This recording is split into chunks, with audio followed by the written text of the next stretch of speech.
Tekking nihilism tumble. Meaningless is the only true meaning in life.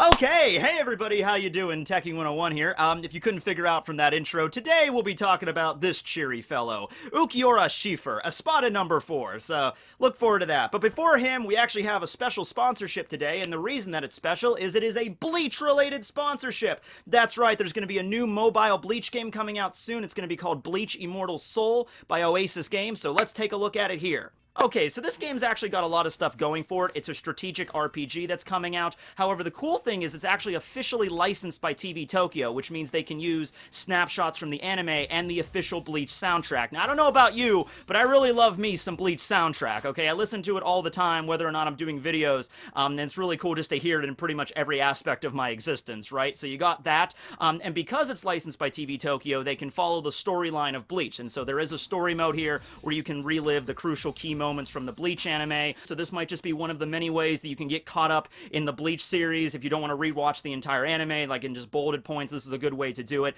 and have some fun as well. However, the story mode is only just one aspect of this game. The heart of it is really the strategic layout of your characters, okay? So you got a standard character selection screen when you first get the game. You can unlock more characters, of course, through summoning, and also you can level up your characters that you already do have, depending on how often you use them, and you lay out your characters in this specific pattern here, with your fighters in front and your guard and support team in the back. And the idea is, depending on which combinations you put, determines order of attack, combos that your characters can get off with one another. There's an aspect of the game called rage attacks, where the characters show off the really high-powered, high-octane attacks you see from the anime. So, for example, with Kenpachi, he has his mighty two-handed attack. Aizen's got his black coffin, of course.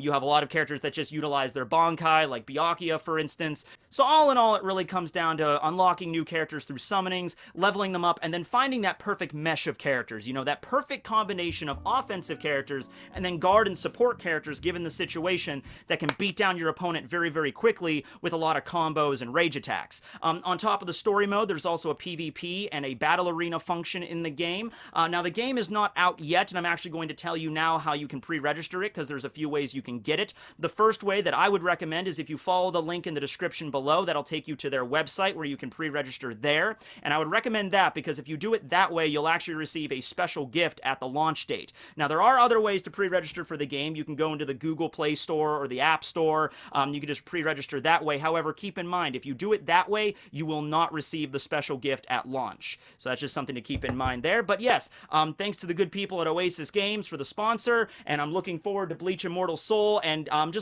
feeling like this is going to be the year of Bleach. One way or the other, this is going to happen, so thanks for the sponsorship. Now let's get to it. Talking about Espada number 4, Ulquiorra Cifer.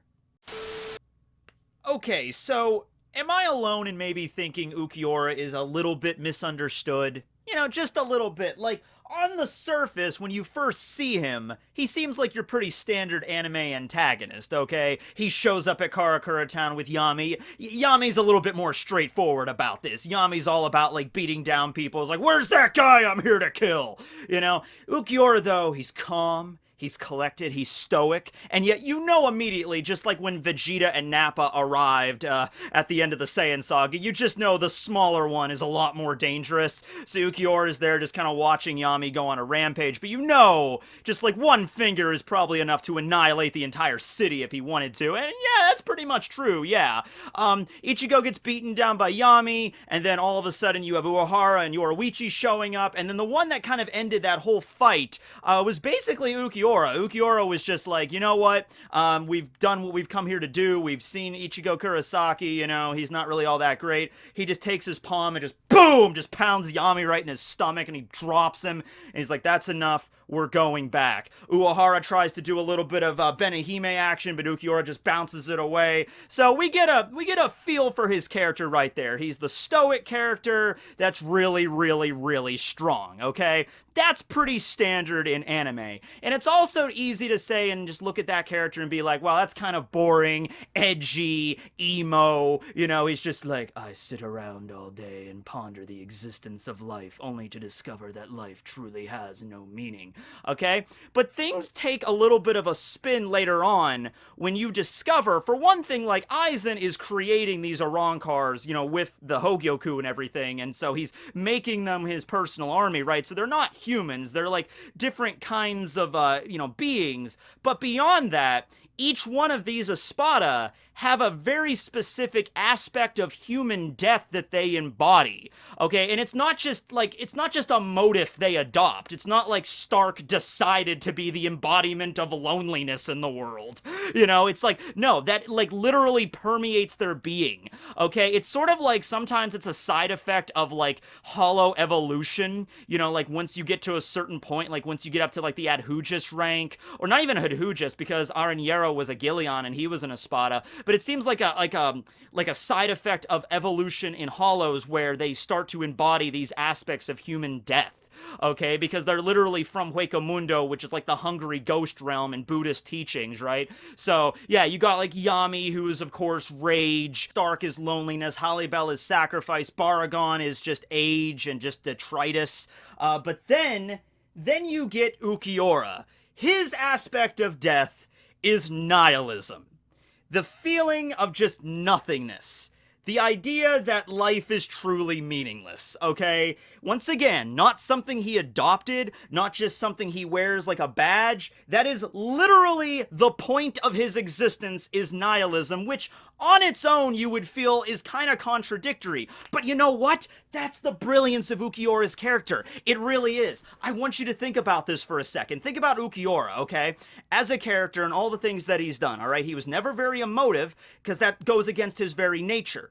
But he was always very curious about, like, what the heart was. What does it mean to truly be a human, to have a heart, to have a feeling for someone else? It's literally beyond his realm of comprehension because it goes against everything that he stands for, okay? You know, and he doesn't become angry at it, like, why can't I understand you? It's just like, I just don't understand what the heart is, you know? And he has that moment with Orihime before Ichigo shows up where he's like, you know, if I crack open your head, will it be there? If I rip open your chest, will it be there? Like what is this heart? You know, what does it do? What does it mean, really? What are these feelings and emotions really like?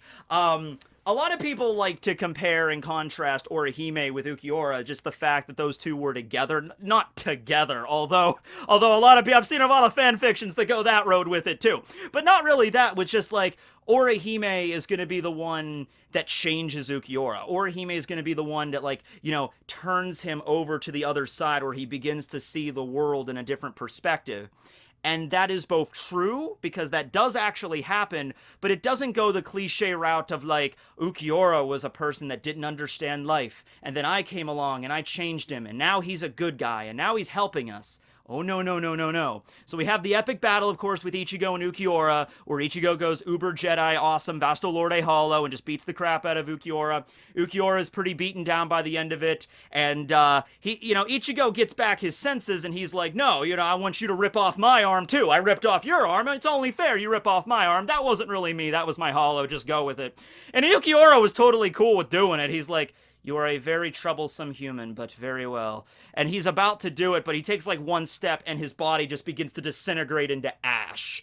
And he's like, yeah, okay, this isn't gonna work. I'm gonna die in like 2 seconds. Once again, he's the embodiment of nihilism, so he's not really concerned about that. He's not like, oh no, I'm gonna die. He's just like, oh, it appears my life functions are reaching their climax. And so, the last moment of Ulquiorra's life is spent like staring, just not once again, it's not like a romantic thing, but just staring longingly at Orihime, trying to make one final last-ditch effort to understand this heart. And he reaches out his hand, and he's like, are you still afraid of me, girl? And Orihime's like, I'm not afraid. And, like, the last thoughts that run through Ulquiorra's head are, wait a second. I think I finally understand what the heart is. I'm holding it right... And then he just disappears into ash, okay? Now, many people might look at that and might say, oh, that kind of sucks that Ulquiorra just figured out what the heart meant, and then he died immediately afterwards, so he didn't have enough time to really, truly enjoy those kind of feelings. That's one way to look at it, like he just succumbed to the natural battle damage that occurred with, fighting Ichigo, and then that's just the moment he died. But the other way I look at it is, and I'm pretty sure this is what Kubo had in mind, I'm very certain is, it's that realization and understanding what the heart was that killed him. Because it's the exact opposite of his existence. The exact opposite of nihilism is Ulquiorra finally found something to give meaning to in his life, and then that's the thing that ended him. That's the thing that ended his existence. Okay, because his body just could not handle it, because it's like, no, this goes against your very existence, and it's like your body just, like, disappears into dust there. Now, yes, the battle damage from Ichigo also involved that, but I'm just saying, like, that moment right there when he died, in those last lines he had and his last thoughts before he disappeared, that speaks volumes about the character, and I really appreciate how Kubo did that. It was very sad the way he did it, but it got emotion out of me. I don't know if it got emotion out of you, but it got it out of me, right? So that's what I like about Ulquiorra, he is a villain, absolutely. He is an antagonist. I mean, this is something that's even touched upon with Zomori. When Zomori was fighting against Byakuya, Zomori was saying to Byakuya, like, Hollow's very existence means to devour humans. Okay, so it's like, Ichigo could maybe understand that a little better because he has Hollow inside of him, but Ichigo could never just let humans be devoured. You know what I mean? So you're going to be at odds with Hollows regardless of their philosophical viewpoints, because at the end of the day, they need to devour humans. So if you are a human, probably, right? So they're enemies in that respect. But Ulquiorra was never like I'm an evil Hollow, Ichigo. I'm here to kill everybody you care about. That was never Ulquiorra's character. The way that he always, like, Kubo always depicted him is just like, I am a soldier. I am here to follow Aizen's desires. Aizen holds all the cards here in Hueco I will follow his whims. All right? And so the one moment that I really love with Ulquiorra, aside from his death scene, that's messed up. You know what I really love about this character? When he died. But no, it's a really poetic scene. But another scene I love about Ulquiorra, probably my second one that always pops into my head, was when Ichigo and Ulquiorra were fighting for the first time in Hueco. When Ichigo, after fighting Dordoni, he has Nell with him, he finds Ulquiorra, and he's like, oh, okay, this is the moment. This is where the final battle is going to go down, because I love how Ichigo was so confident that Ulquiorra was the top Espada. He was so confident Ulquiorra was number one, because he busts out his Getsuga Tensho, and he launches his at him, and Ulquiorra, he takes it, and it's like really no damage, and he's like, oh man, Hollow Mask and Bankai is really doing nothing to this guy. He's got to be number one. And Ichigo's mindset was like, if I can just defeat this guy, if I can just kill him right here, then this whole war is over, because I've just defeated their strongest warrior, right? And so there's that scene of just pure dread where Ulquiorra is walking toward Ichigo and very stoically just saying to himself, just saying to Ichigo, it's like, Ichigo Kurosaki, you have no hope of defeating me. It's just simply not going to happen. And so Ichigo, in a last act of defiance, he takes Tensa's Zangetsu and he holds it, because Ichigo's lying in rubble. He holds it up and, like, tries to, like, stop Ulquiorra, try to stab him. Of course, he has Hiherio. It's not gonna pierce him. It's just, piercing his jacket. And so he says to Ulquiorra, like, you're the number one Espada, right? And Ulquiorra's like, oh, it seems that you are quite misinformed. And he takes Tensa and just rips his jacket, and then boom, you just first off see his impeccably pale chiseled abs carved after freaking marble or granite or something, but you also see his Espada tattoo right here on his pec, and it's number 4. And then the music cues up and Ichigo's like, you're number 4? You're number 4. Ulquiorra's like, correct. I am Espada number 4, Ulquiorra Cifer.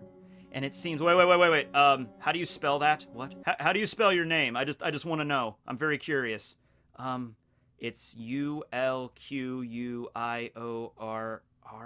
I think. I don't know. I'm not really 100%. Okay. Okay, R-A. All right, and how do you spell your last name? And by the way, is your last name, is it Schiffer or Cifer? It's Cifer. Oh, okay, so it's spelled with an SH. No, it's spelled with a C. Wait, what? Yeah, it's Cifer. But that spells like Cifer, or like Cifer, I guess, not Cifer. Are you sure it's Cifer? I am very certain how to pronounce my own name, yes. Okay, well, I'm just gonna spell it like with an SH, because that makes more sense to me. Okay, do whatever you wish. Anyway, I am Espada number 4, Ulquiorra Cifer. My strength is ranked 4th. So just to kind of really hammer that nail in the coffin even further and just lay down the futility of it all, Ulquiorra just tells him, like, Ichigo, man, even if you manage to kill me, which is extraordinarily doubtful at this point, because once again, Ichigo went Bankai and Hollow Mask, Getsuga Tensho, full power, and it didn't even scratch Ulquiorra. So Ulquiorra's like, but, even, and he's not even in his released forms yet, but he's like, even if you did somehow manage to succeed, there are still 3 more Espada that are stronger than myself. So basically what Ulquiorra was telling him was like, there's no easy way out of this war. There's no easy way you're going to defeat me and save everybody, and there's going to be no issues, and Aizen's going to fall, okay? Also, I don't think Ichigo was really aware of the true breadth of power that Aizen had, where Ichigo thought, if I could just get rid of the top Espada, the war's over. Pip pip cheerio, right? Like, no. Even if you take out all the Espada in one attack, you know, Aizen's still Aizen and Aizen be Aizen, right? Okay. So that's with Ulquiorra's character in the moments of, like, I really love about him. But let's talk about his powers now, okay? So Ulquiorra's Resurrection is Mucilago, and it's his animal motif is a bat, okay? And this was something I was really looking forward to, of course, when Ulquiorra finally goes into his release state. The fight switches from inside of Las Noches to outside on top of the roof, so it's right under the crescent moon, the perpetual crescent moon of Hueco Mundo, that's a really cool aesthetic here. It's just a black night sky and the crescent moon looming above, and Ulquiorra just raises it up, and he activates Mucilago. And his first, I'll be honest with you, his first release, it's not really that aesthetically different. All that really happens is that he gets a long nightgown with some extra lines, and the tear marks on his face expand a little bit. He gets some extra horns, and he has bat wings, and his fingernails grow a little bit, and that's pretty much it. So not really a lot to go on here, really just the wings and the horns that are different in terms of like a battle aesthetic. Like, you can actually use the wings to fly, or you can use the horns to like gore somebody. He can also make javelins out of Ryatsu, and he can just chuck these green javelins. I love Ulquiorra's green. The green and black, it just works really well. That's like a really good, just those colors working together for me just really make a really interesting aesthetic, okay? So, yeah, he fights with Ichigo a little bit like that, and it is very clear, just with his initial base release, Mucilago, he would demolish Ichigo. That was just, like, very apparent, like, just throwing and just nailing the javelins at him. Ichigo really had no chance, even with the Hollow Mask on, and of course, Ichigo has a limit to how long he can keep that out. But even though Ichigo still didn't give up, and this was at the point near the end of Ulquiorra's story where he was starting to get, maybe not necessarily, once again, angry, not really. Ulquiorra doesn't really get angry, just more frustrated of, like, this concept that the humans keep talking about, right? And it's just like, what is that? I'm going to show you true despair. I'm going to show you the true meaning of life as just nothingness, okay? And so that's when he activates his Regeneration, Segunda, Etapa. And he goes into this, and I'm like, all right, like, the Slipknot video, that's what I kind of expected him to more be like, right? He erupts that, and his whole body goes hairy, and he's got the claws and the wings and the whippy, like, devil tail, and I'm like, all right, this is where it's going pretty much. And pretty much as soon as activating that, Ichigo, he didn't have, if Ichigo had maybe a 1% chance of victory before, yeah, that pretty much just dropped to 0 in his original form, right? There's no way. In fact, probably another favorite moment from Ulquiorra that ranks pretty highly, and this isn't really like deep or anything, it's just like, oh, Ichigo's getting curb stomped so hard, isn't he? It's when he goes into his Segunda Etapa, and he's there, and Ichigo's like, okay, here we go, and Ichigo holds up his Zanpakuto, and he's just like getting ready for the attack, and just like, he's gonna come straight at me, I gotta prepare, here we go, and then like, before Ichigo, like, it's like simply moving so fast he can't even register when Ulquiorra disappeared. 1 second, Ulquiorra is like releasing his form, he's standing up there, and then like just pointing at him, and in the next second, he has his head and he just flings him into the side of one of the pillars of Las Noches. And the next second, he's there and just pummeling him. Sarah Oscuris, just all these different techniques he's got, and it's just like, Ichigo, you have no chance. And it ends with, like, the ultimate act of just, like, Ulquiorra trying to stand his ground and, like, no, this is existence. Existence is nothingness. I'm gonna show you. And then so Ulquiorra holds up Ichigo, and then Urahime shows up, and Uryu's there, and he's just like, oh, you're here. Perfect. I want you to watch this. And he uses Sarah Oscuris, and he just blasts a hole right through Ichigo. So not really much of a moment in terms of, like, deep symbolism or anything, although getting a hole punched through your chest, I mean, that's symbolic of something, probably, but just as a moment of, like, the main character getting curb stomped by Ulquiorra, like, we all knew that was gonna happen sooner or later, and it did, okay? Ulquiorra really has a thing for, you know, puncturing holes. He did that twice. He, like, stabbed Ichigo with his hand, and then he later blasted a hole through him, right? We all know what, of course, happens after that, right? He goes into his, Ichigo goes into Vasto Lorde Jedi Uber mode, and then the fight gets us really on there. The only thing I would probably say about that I have to complain about is that Ulquiorra was, like, the tables flipped way too much there. Like, you could have still had Vasto Lorde Ichigo win, but you could have had Ulquiorra put up a little bit more of a fight. That's the only complaint I had, is that Kubo did a complete 180, and it's like, okay, Ulquiorra's beating down Ichigo, he has no chance. Ichigo goes Vasto Lorde Berserker, and then Ulquiorra's getting beaten down, and he has no chance. It could have been a little bit more even, especially since Ulquiorra's busting out those Lanza del Relampagos, those lightning lances that are basically launching, like, H-bombs, you know, Zar bombas all over Hueco Mundo, and Hollow Ichigo just grabs that freaking thing and just destroys it with his bare hands, and I'm like, come on, you could have maybe have that, like, injured him a little bit, right? In fact, the worst injury that he got was after he got beaten down, and after Vasto Lorde Ichigo was paying his attention to Uryu, Ulquiorra took that advantage to grab, you know, his Lanza del Relampago and slice off his horns. So that's at least that's what ended the transformation there. But it's like, I think that fight was a little bit too one-sided. It was pretty cool to witness, but maybe a little bit too one-sided. Also, that's the other thing. Ulquiorra is the only Espada that is capable of regeneration, because a lot of Espada, they toss away that ability for greater powers, but Ulquiorra alone still had it. However, even that, his regeneration is not, like, the best, because he can't regenerate crucial organs. So if he gets his arm blasted off, he can regenerate an arm or a leg. But if he gets his stomach, or do hollows have a traditional stomach that they just use to eat souls? Maybe. But, like, heart, lungs, stuff like that. I'm actually really curious now that I think about it, of the anatomy of a hollow, right? How exactly that would lay out. But those organs don't grow back. So he gets blasted into bits by Ichigo, and then he regenerates, but he's like, you know, my organs aren't going to come back, so I'm still going to die, right? And so that's when he begins to fade away, and we lead into the whole moment with Urahime and everything there. You know, a lot of times when it comes to a really good antagonist being defeated and killed in a story, and we don't see them anymore after that, like, we don't even see Ulquiorra really in flashbacks. I mean, yeah, flashbacks, but not like, it's not like a moment with, like, Mayuri and Cial during the final arc, where Mayuri started hallucinating Cial Aporo during his fight with Pernida. We don't ever get that, where Ichigo's getting beat down by Yuha, and then Ulquiorra shows up above him, and he's like, really? You're gonna get beaten down by that guy? Really? You know, I was way more edgy than that dude, and you're gonna get beaten down by him? Okay, whatever, man. You know, we never really get to see Ulquiorra again, but I think that's really for the best. I think the way that he went out was really well done, and just, I feel like if he extended that beyond anything else, it just wouldn't work, okay? Maybe, yeah, if he showed up in, like, a hallucination or something, but even then, I'm just like, now that's Ulquiorra's story. It ended there on a really poetic note, so let's just end it there, right?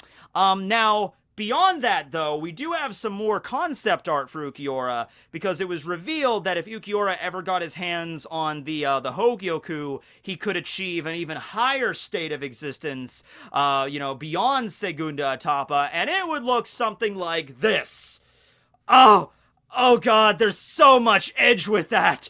Oh, man. You know, they need to open up. Okay, Hot Topic. Here's what you need to do. You need to completely rebrand yourself, Hot Topic, and you need to make Ulquiorra your new mascot, right? Because that would work. This is like divine fallen angel Ulquiorra Cifer Cifer. That is absolutely marvelous. Okay, I love the wings. It's just every form makes Ulquiorra's just tears like greater. Like he's just sadder and sadder with every transformation. We also have his backstory, which was revealed in Unmasked, which was once again extraordinarily emo. Like that's about as most emo as you can get. Where Ulquiorra was literally, we go into how he was born, how he was created as a Vasto Lorde before Aizen transformed him. And he was born and he looked like this. He had no mouth, just eyes. And he's like, I could hear nothing, smell nothing, taste nothing, touch nothing. I was the embodiment of nothing. I was born in a deep black pit where no light shone. I'm like, oh God.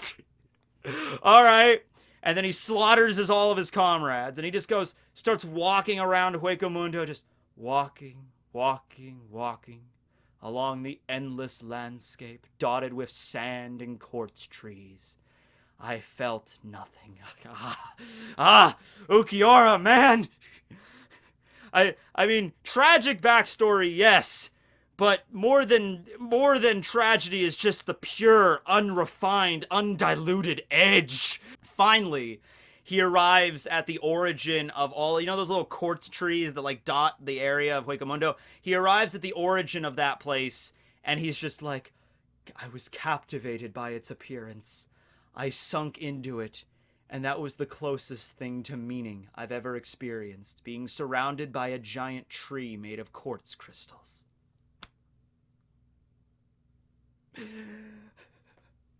Why'd you have to go, Ulquiorra? There was so much more you could teach the edgy middle school students. Okay, look, I mean, like, okay, well, not middle school. I was in high school when Ulquiorra first started to appear and do all that stuff. But yeah, I knew a lot of people during that time in my life that, like, yeah, they had that level of edge, okay? And Ulquiorra was kind of like the lord of all that, right? An edge lord, as it were. But he was still a very fascinating character. He looked really cool. Like I said, the green and the black and everything like that. So, yeah, let me know about how you feel about Ulquiorra below.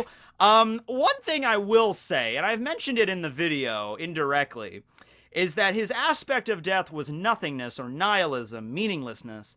And a lot of times in the story, he mentions more like despair, which actually turned out to be Noitura's aspect of death. So I'm actually curious on like that balancing act, like life is meaningless, but let me show you despair. I mean, like, okay, well, despair is a meaning. It's not a very positive meaning, but it's still a meaning, right? Okay, so yeah, it's a little bit of a contradictory existence with Ulquiorra, but, he's probably the most marketable, the most famous and popular Espada out of all of them, I would assume. So yeah, well, we talked about all the Zanpakuto last year, and I've gotten a lot of requests to talk about the Espada, so yeah, let's roll with that this year. Today, we'll be starting off the Espada discussion series, and we'll move on to those in the future. So once again, thanks for watching, and thanks Oasis Games for the sponsorship. Remember, Bleach Immortal Soul, you can pre-register below at the link to get the special gift over on their website, but you can also pre-register through the Google App Store, just the regular App Store there, and yeah, you get yourself Bleach Immortal Soul when it comes out. So thanks for watching, everybody. This will be Tekking101 signing out.